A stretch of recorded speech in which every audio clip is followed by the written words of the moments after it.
আমাদের রাজ্য প্রাণী ফিশিং ক্যাট শিডিউল 1 স্পিসিস যেটাকে বলে বাগরোল। বাগরোলের একটা অন্যতম বিচরণভূমি আমাদের হাওড়া জেলা। তার মধ্যে একটা অন্যতম সমস্যা হলো এই যে হিউম্যান অ্যানিম্যাল কনফ্লিক্ট। এছাড়াও যে চোরা শিকারি, মানে বিভিন্ন ধরনের এই কচ্ছপ, বিভিন্ন সাপ, বিভিন্ন ধরনের পাখি, এগুলো ধরে নিয়ে গিয়ে বিক্রি করার একটা প্রবণতা, এটা শুধু আমাদের হাওড়া জেলা নয়, বিভিন্ন জায়গাতেই এটা দেখতে পাওয়া যায়। আমরা পরিবেশ মঞ্চের তরফ থেকে বন দপ্তরের সহযোগিতায় আমরা এগুলিকে প্রোটেক্ট করি, এগুলিকে আমরা রেস্কিউ করি এবং আমরা বন দপ্তরের হাতে তুলে দিই।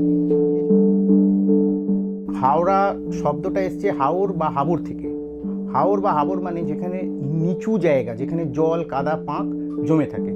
সুতরাং এখানে বোঝাই যাচ্ছে যে দীর্ঘদিন যাবৎ এটা যেহেতু নিম্ন গাঙ্গেয় অববাহিকার অঞ্চল, এইখানে বিভিন্ন ধরনের নদী, নালা, খাল, বিল, পুকুর, হ্রদ এইসব ছিল। কিন্তু ধীরে ধীরে যত উন্নয়ন হয়েছে, যত ডেভেলপমেন্ট হয়েছে, এই নদী, নালা, খাল, বিল, পুকুর আস্তে আস্তে হারিয়ে যাচ্ছে। তার যে চরিত্র, সেই চরিত্রগুলোকে পাল্টে দেওয়া হয়েছে। এর ফলস্বরূপ এখানে যে ম্যাসিভ বায়োডাইভার্সিটি ছিল, রিচ বায়োডাইভার্সিটি, বিভিন্ন ধরনের বন্যপ্রাণ ছিল, সেগুলো আস্তে আস্তে হারিয়ে যাচ্ছে। তো আমাদের মেন উদ্দেশ্য সেই বায়োডাইভার্সিটি, যে সেই জীববৈচিত্র্যগুলোকে যাতে প্রোটেক্ট করা যায়।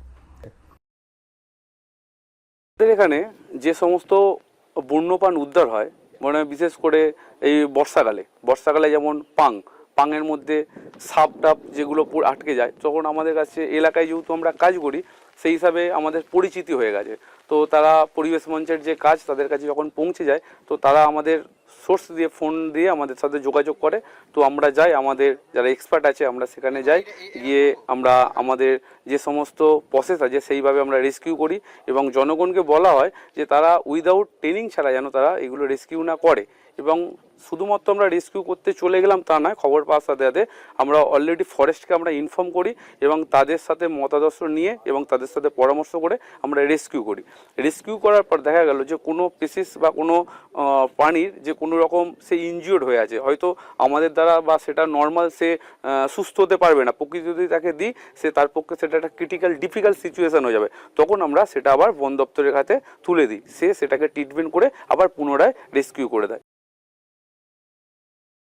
এবং সাপকে মেরে ফেলার একটা ভয়ঙ্কর প্রবণতা এখানে আছে। কিন্তু বিগত 6-7 বছর ধরে আমরা যে কন্টিনিউ অ্যাওয়ারনেস করেছি, মানুষের কাছে গেছি, রিপ্লেট দিয়েছি, বিভিন্ন স্কুলেতে প্রোগ্রাম, কলেজে প্রোগ্রাম, বিভিন্ন পাড়ায় প্রোগ্রাম, এর ফলে কী হয়েছে, কন্টিনিউ হ্যামারিং করে করে মানুষের মধ্যে এই বার্তাটা আমরা দিতে পেরেছি যে এই প্রত্যেকটা বন্যপ্রাণ,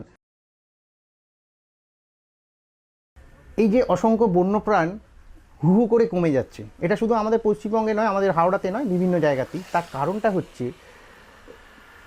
অবৈজ্ঞানিকভাবে বা অপরিকল্পিতভাবে যেভাবে উন্নয়ন হচ্ছে, তার ফলে যে বিশ্ব উষ্ণায়নের কথা আমরা জানি, বা এই যে গ্লোবাল ক্লাইমেট চেঞ্জ, যে জলবায়ু পরিবর্তন হয়ে যাচ্ছে, এর ফলে কি হচ্ছে যে ক্ষুদ্র থেকে ক্ষুদ্র যে মাইক্রো অর্গানিজম, তার মধ্যেও এর একটা বড় ইম্প্যাক্ট পড়ছে। দেখুন আমাদের এই টোটাল এলাকাটা, এটা আমতা অঞ্চল, আমতারের টোটাল এখানে দেখুন চারিদিকে আপনার চাষবাস, কৃষি জমি, বিভিন্ন খাল, বিল, নদী, নালা। এবার একটু আগেই দেখবেন ওখানে কারখানা। এবার এই যে কারখানাগুলো হচ্ছে, কারখানাগুলো হওয়ার ফলে তাদের যে রেসিডুয়াল, সেগুলোকে তারা তিনভাবে তারা নিঃসরণ করে।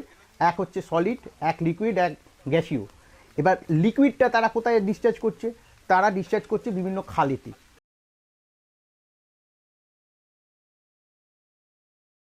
সেখানে যে মাছগুলো ছিল, সেখানে যে সাপগুলো ছিল, সেগুলো আস্তে আস্তে আস্তে আস্তে কমে যাচ্ছে, নষ্ট হয়ে যাচ্ছে।